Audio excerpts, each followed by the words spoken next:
कल को खुदा ना खास्ता बाबा सिद्दीकी के साहब का मर्डर भी उन लोगों ने किया था, कल को खुदा ना खास्ता अगर मेरा मर्डर हो जाता है, कुछ भी हो जाता है, तो मैं ये चाहता हूँ कि मेरे मरने से पहले मैंने राजेश्वर मंदिर के लिए जो निधि मांगा था अकोला शहर के लिए, आप वो भव्य मंदिर बना के दे दो।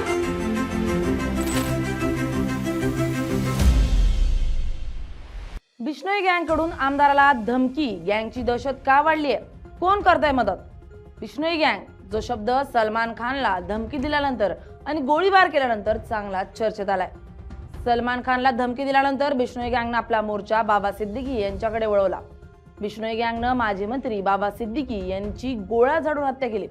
जो कोणी सलमान खानच्या जवळचा असेल त्याला सोडलं जाणार नाही अशी धमकी बिश्नोई गँगनं दिली। यानंतर बिश्नोई गँगची देशभरात दहशत पाहायला मिळते। काही दिवसांपूर्वी बिश्नोई गँगनं बॉलिवूड दिग्दर्शक रोहित शेट्टीच्या जुहू येथील घरावर गोळीबार केला होता। त्यांनी रणवीर सिंग, आयुष शर्मा यांनाही धमकी दिली होती।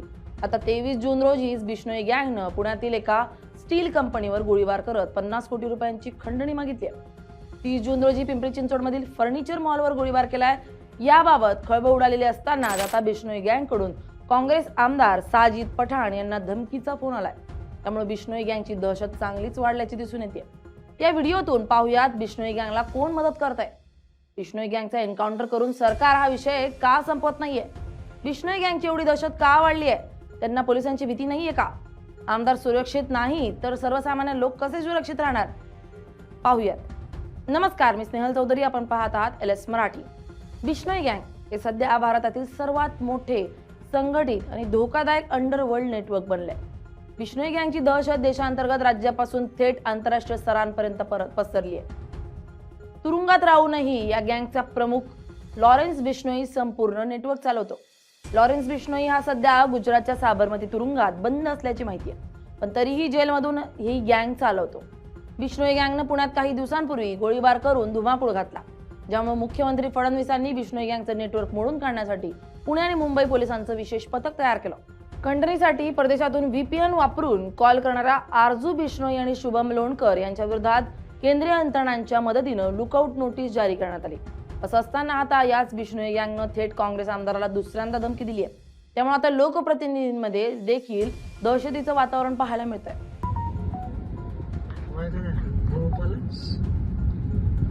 हॅलो राम राम आकाश। हाँ हाँ हेलो कौन? राम राम, शुभम लोणकर बोल रहा हूँ आकाश। राम राम राम राम। शुभम लोणकर बोल रहा हूँ। हाँ बोलिए। हाँ तो बरसुन ध्यान से तो हाँ। शुभम लोणकर बोल रहा हूँ, आवाज आ रही ना? हाँ आ रही आवाज। जानता है ना मेरे को? हाँ हाँ बोलिए। जानता है ना मेरे को? हाँ बोलिए। साजिद खान को लास्ट मैसेज है तेरे थ्रू लगा के बोला, शुभम लोणकर का कॉल आता है मेरे पास, तेरे पास सेटलमेंट के लिए टाइम है, बोलना टाइम रहते लाइन पे आकर, वरना तेरा वो असर करेंगे कि पूरे अकोला को पता चलेगा। ठीक है, तेरे पास है लास्ट मैसेज होता है मेरा। ठीक है, अच्छा हेलो हाँ बोलिए भाई, क्या बोले? हाँ मेरा मैसेज लगा दो उसे। साजिद खान के पास में है ना, मेरा मैसेज लगा दे कि ये तेरे लिए लास्ट वार्निंग है, हाँ पैसे की व्यवस्था कर ले वरना मौत के लिए तैयार हो सब। तेरा वो असर करेंगे ना कि पूरे अकोला को पता चल जाएगा। ठीक है, रिकॉर्डिंग करनी है तो कर ले। नहीं मेरे बारे में उसको पता है, मैंने पहले भी फोन किया था। नहीं भाई। ठीक है, हाँ तो तेरे को रिकॉर्डिंग करनी है आकाश तो कर ले, कोई दिक्कत नहीं है। नहीं मैं रिकॉर्डिंग नहीं कर रही। उसको पता है डिवाइस। ठीक है, नहीं हाँ तो उसके पास मैसेज पहुंचा के बोला टाइम रहते लाइन पे आ जा, नहीं तो है ना वो असर करेंगे तो पता चल। मैं लोग को होम टाउन भेजूं, मेरा नंबर यहाँ से उठ के कैमरा तक पहुंचाऊं। मेरा नंबर का अकोला में किसी को मारने की कोई भाई मेरा नंबर कहाँ से मिला? हेलो अब वो मेरी बात है, अरे मैं अकोला का ही हूँ, मेरी बात सुन, मैं उधर का ही हूँ। ठीक है, अच्छा हाँ तो तीसरी वीडियो का नंबर निकालना कोई बड़ी बात नहीं है मेरे लिए आकाश। ठीक है, अच्छा तेरी भी शादी हिस्ट्री है, तू कहाँ इतना बैठता है उसका भी। ठीक है, हाँ उसके पास मैसेज लगा देना, अभी फोन नहीं आएगा सीधी गोली आएगी तो बोल देना। ठीक है, ठीक है भाई। हाँ मैसेज पहुंचा देना, फिर फोन करेंगे कल दोपहर को 2-2:30 बजे इंडिया की, तैयार रखना बोलना, हाँ या ना में जवाब देना, उसके बाद हम देंगे, ठीक है, सीधा जवाब देंगे, जो भी करना है ना हम रिप्लाई देंगे फिर। ठीक है भाई। ठीक है भैया। राम राम। राम राम भैया। आमदाराला धमकीचा फोन आल्यानंतर याचे पडसाद आता विधानसभेत उमटताना दिसत आहेत। बिश्नोई गँगकडून धमकी मिळाल्यानंतर काँग्रेस नेते विजय वडेट्टीवार चांगलेच आक्रमक पाहायला मिळाले। बिश्नोई गँगचा म्होरक्या हा US मध्ये बसून फोन करतो, आधी त्यांना फोन करून धमकी दिली, आता त्यांच्या नगरसेवकांना फोन करून आमदार पठाण यांना धमकी दिली जाते। राज्यात चाललंय काय असा सवाल विजय वडेट्टीवार यांनी उपस्थित केलाय। एका आत्ता अधिवेशन सुरू असताना बिश्नोई गँगचा म्होरक्या लोणकर, शुभम लोणकर हा USA मधून फोन करतो। यांनी पहिल्या आलेल्या धमकीच्या वेळेस फोन ब्लॉक केला, त्यांच्या नगरसेवकाला फोन करून सांगतो, ओ थांबा ना जरा प्लीज, ओ काल आलेली धमकी आहे, परंतु आम्ही असं नका करू गुलाबराव, तुम्ही आम्ही आमदार आहोत। वडेट्टीवार साहेब या पुढे या। नाही मी अध्यक्ष महोदय, काल आलेली धमकी, हे फोन उचलत नाहीत त्याचा म्हणून त्या शुभम लोणकरचा USA वरून मी तुम्हाला टेप जर ऐकून दाखवली सगळी, त्याच्या ऑडिओ रेकॉर्ड आहे सगळा। अध्यक्ष महोदय US तून फोन करतो आणि त्याला सांगा म्हणतो की त्यांनी जर पैसे दिले नाहीत तर त्याला खतम करून टाकू। अरे काल झाली धमकी, काय नाही कारवाई। बिश्नोई गँगच्या धमकीवर नाना पटोलेंनी देखील काही प्रश्न उपस्थित केले। मुख्यमंत्र्यांनी भूमिका मांडत कडक कारवाई करणार असं म्हटलं, मात्र बिश्नोई गँग मुख्यमंत्र्यांचा आवाज ऐकण्यास तयार नाहीये। आम्हाला सुरक्षा देण्याचं काम तुमचं आहे, आज आमच्यावर आलं उद्या तुमच्यावर येईल, या राज्यात कायद्याचं राज्य आहे की नाही असं नाना पटोले यांनी म्हटलंय। महोदयांनी जे भूमिका इथं मांडलेली आहे, मंत्री महोदयांनी भूमिका जी मांडलेली आहे, अध्यक्ष महाराज बरोबर आहे, माननीय मुख्यमंत्र्यांनी त्या दिवशी भूमिका मांडली अध्यक्ष महाराज, पण मंत्र्यांनी एकदा गोष्ट मान्य केली अध्यक्ष महाराज, त्यांच्या बोलण्यातूनच आपल्याला स्पष्ट होतं की मुख्यमंत्र्यांनी या ठिकाणी सांगून आम्ही यांना सोडणार नाही, त्यांच्यावर कडक कारवाई करू, पण मुख्यमंत्र्यांचा आवाज बिश्नोई गँग ऐकायला तयार नाही। काल यांना काल परवा ऐका आता तुम्ही, आता गडबड नको, ऐकून घ्या। काल अध्यक्ष महाराज अध्यक्ष महाराज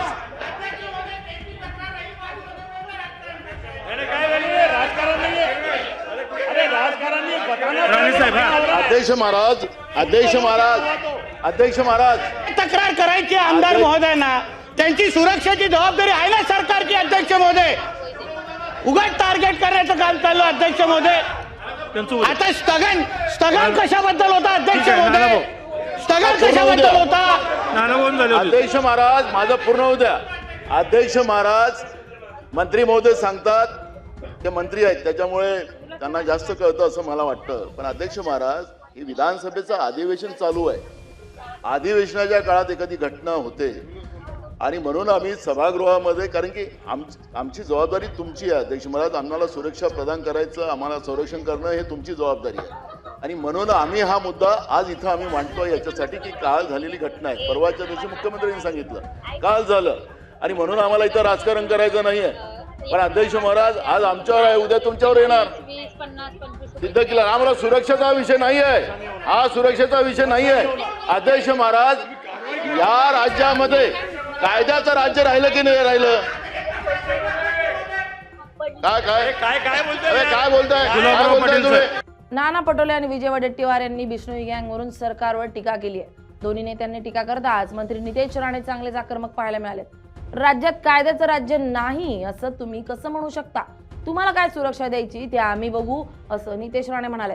गँगवर लक्षात घ्या, ऐकून घ्या मंत्री महोदय। अहो पण त्या भूमिकेबद्दल बोलल्यात ना सरकार म्हणून परत करताय तुम्ही। वडेट्टीवार साहेब ऐकून घ्या, अध्यक्ष महोदय बरोबर तुम्हाला संधी देतो, उद्या मंत्री अध्यक्ष महोदय अमीन भाई या बिश्नोई गँगच्या संदर्भात अध्यक्ष महोदय, सन्मान्य अहो, थोडं सदस्य, ऐकून घ्या. अध्यक्ष साजिद महोदय, भाई, बसा. अध्यक्ष सन्मान्य सदस्य खानजींना जी काय धमकी आली अध्यक्ष महोदय, बिश्नोई गँगच्या संदर्भात जी सरकारची अधिकृत भूमिका त्या दिवशी आदरणीय मुख्यमंत्री साहेबांनी स्पष्ट केलेली आहे. कुठल्याही पद्धतीची धमकी आमचे आदरणीय सदस्य असतील की कोणाची दादागिरी खपून घेणार नाही हे फ्लोर ऑफ द हाऊसवर अध्यक्ष महोदय सांगितलंय. आणि म्हणून आदरणीय सदस्यांच्या बाबतीमध्ये जी काय त्यांची तक्रार आहे, जी काय माहिती आहे त्यांनी द्यावी. निश्चित ऑडिओ क्लिपिंग पण जे तुमच्याकडे पुरावे आहेत, खान साहेब, जे तुमच्याकडे पुरावे आहेत ते तुम्ही पोलिसांना द्या. दखल निश्चितपणे घेतली जाईल अध्यक्ष महोदय. अरे तक्रार करा ना, नक्की ना. आता इथे वाढवणार का बसून तुम्ही तक्रार करा, माहिती द्या, निश्चित होईल ना. कोण बोलताय याच्यामध्ये?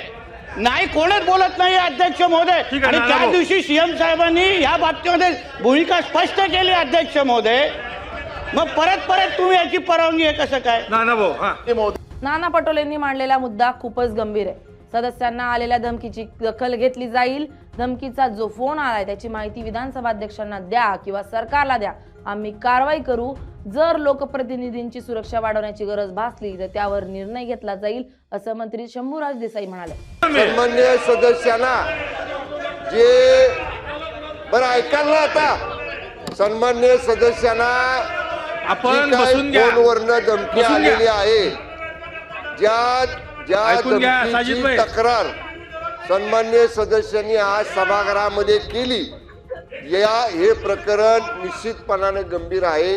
या सभागृहातल्या सगळ्या सदस्यांच्या संरक्षणाची जबाबदारी राज्य सरकारची आहे. ज्या नंबरवरनं फोन आला असेल किंवा ज्या नंबरवर फोन आला असेल याची जर सविस्तर माहिती आपण सरकारकडे दिली किंवा माननीय अध्यक्षांच्याकडे दिली तर माननीय अध्यक्षांकडनं ती सरकारकडे येईल. जरा एक मिनिट ऐका ना, ती माननीय अध्यक्ष महोदयांकडनं सरकारकडे येईल. त्या सगळ्या कॉल इंटरनॅशनल होता का, नॅशनल होता का, आणि कुठून डायव्हर्ट होऊन आला का, या सगळ्या गोष्टीची सरकार चौकशी करेल. आणि संरक्षण सन्मान्य सदस्यांच्या संदर्भातला निश्चित आयुक्तांना सूचना दिल्या जातील की या तक्रारीच्या अनुषंगानं संरक्षणाचा आढावा माननीय सदस्यांच्या घ्यावा आणि संरक्षण वाढवण्याची जर आयुक्तांना आवश्यकता भासली तर आयुक्तांच्या स्तरावर तो निर्णय सुद्धा घेतला जाईल. मला पहिल्यांदा फोन आल्यानंतर मुख्यमंत्र्यांनी मला रात्री फोन करून संरक्षणाचं आश्वासन दिलं आणि मला संरक्षण मिळालं. मला त्यानंतर पुन्हा धमकीचा फोन आला, पण मला धमकीचा फोन का येतोय? बाबा सिद्दीकींची हत्या देखील त्यांनी केली होती. मरणाच्या पहिले मला मंदिरासाठी निधी देऊन टाका अशी मागणी आमदार साजिद पठाण यांनी केली आहे. मैं हाउस के सभी सम्मान्य सदस्यों से एक बात कहना चाहता हूं, सत्ता के हो या विपक्ष के हो, मैं ये विषय को लेकर राजकारण करना नहीं चाहता हूं. इसके पहले मुख्यमंत्री साहब को जब मुझे पहली बार धमकी आई तो मुख्यमंत्री साहब ने खुद होकर रात के 12 बजे मुझे फोन लगाया और ये विश्वास जताया. सुन लीजिए मेरे मंत्री महोदय जी, मैं आप ही की बात कर रहा हूं कि मक्खी, सुन लीजिए, इसके पहले जब धमकी आई तो मुख्यमंत्री साहब ने खुद रात के 12 बजे मुझे फोन किया, संरक्षण की गारंटी लिए, मेरे को संरक्षण भी मिला. लेकिन बार बार एक सदस्य को धमकी आ रही, ये चल क्या रहा, मैं ये बोलना चाहता हूं. अब देखो मेरी बातों में एक मेन बात रह जाएंगी. कल परसों के दिन मुख्यमंत्री ने बोले कि हम ये गैंग खत्म करेंगे. कल रात को 8:30 बजे फिर धमकी आ गई. तो मैं धमकियों से डरता नहीं. अगर मैं धमकी डरता तो कल मैं मेरे घर से नहीं निकलता था. मैं डायरेक्ट आया, हाउस में आया और हाउस में आके बात कर रहा हूं. मैं मेरे सदस्य से, मैं मेरे अध्यक्ष से बात करना चाहता हूं कि अध्यक्ष महोदय, कल को खुदा ना खास्ता बाबा सिद्दीकी के साहब का मर्डर भी उन लोगों ने किया था. कल को खुदा ना खास्ता अगर मेरा मर्डर हो जाता है, कुछ भी हो जाता है, तो मैं ये चाहता हूं कि मेरे मरने से पहले मैंने राजेश्वर मंदिर के लिए जो निधि मांगा था अकोला शहर के लिए, आप वो भव्य मंदिर बना के दे दे. दूसरी बात नहीं, मैं क्लियर टच की बात कर रहा हूं. मैंने पहले कहा मैं राजकारण नहीं कर रहा हूं. मेरे मंत्री महोदय, मेरे को सुरक्षा नहीं चाहिए. मैंने राजेश्वर मंदिर के लिए जो निधि मांगा था, निधि लाओ, ताकि मैं बताना चाहता हूं कि हम लोग प्यार से रहना चाहते हैं. चलो, मेरी आपसे एक विनंती है. आप अनेकांना प्रश्न पडलाय की सरकार बिश्नोई गँगचा एन्काउंटर करून सरकार हा प्रश्न का संपवत नाहीये. तर कायद्यानुसार पोलिसांना कोणत्याही गुन्हेगाराला थेट मारण्याचा किंवा शिक्षा देण्याचा अधिकार नाहीये, तर केवळ न्यायालयालाच तो अधिकार आहे. एन्काउंटर हे केवळ आत्मरक्षणासाठी किंवा आरोपीनं पळून जाण्याचा प्रयत्न केल्यास कायद्याच्या चौकटीत राहूनच केलं जाऊ शकतं. त्यातच गँगचा मुख्य म्होरक्या लॉरेन्स बिश्नोई हा आधीच गुजरातच्या साबरमती तुरुंगात न्यायालयीन कोठडीत बंद आहे. त्यामुळे त्याला कडक सुरक्षा देणं ही प्रशासनाची कायदेशीर जबाबदारी ठरते. तसेच मुख्य आरोपीला खटला न चालवता थेट संपवल्यास त्याचे आंतरराष्ट्रीय नेटवर्क, परदेशातील बँक खाती आणि त्याला पडद्यामागून मदत करणारे मोठे राजकीय किंवा व्यावसायिक पाठीराखे कोण आहेत याची पाळंमुळं पोलिसांना कधीच शोधता येणार नाही. बिश्नोई गँगची एवढी दहशत का वाढली आहे? त्यांना पोलिसांची भीती नाहीये का? बिश्नोई गँगची पोलिसांबद्दलची भीती संपण्यामागं त्यांचे रिमोट कंट्रोल मॉड्यूल कारणीभूत आहे. या गँगचे मुख्य नियोजन परदेशातून इंटरनेट कॉलिंग आणि अत्याधुनिक सॅटेलाइट तंत्रज्ञानाच्या माध्यमातून केले जाते, ज्यामुळे मूल कॉलरचा ठाव ठिकाणा शोधण्यात स्थानिक पोलिसांना अनेक तांत्रिक अडचणी येत आहेत. सर्वात महत्त्वाची बाब म्हणजे गुन्ह्यासाठी वापरले जाणारे शूटर हे नेहमीच नवीन, कमी वयाचे आणि दुसऱ्या राज्यातील असतात, ज्यांचा कोणताही जुना गुन्हेगारी रेकॉर्ड नसतो. एका गोळीबारासाठी वापरलेला शूटर पुन्हा कधीच वापरला जात नसल्यानं पोलिसांना तपासाचे धागेदोरे जोडणं कठीण जातं. परदेशात बसलेल्या मुख्य सूत्रधारांचं भारतातून प्रत्यार्पण करणं ही एक अत्यंत दीर्घ आणि गुंतागुंतीची कायदेशीर प्रक्रिया आहे. याच आंतरराष्ट्रीय कायदेशीर त्रुटींचा फायदा घेत ही गँग आपली दहशत आणखीनच वाढवते. Bureau report, LS Marathi.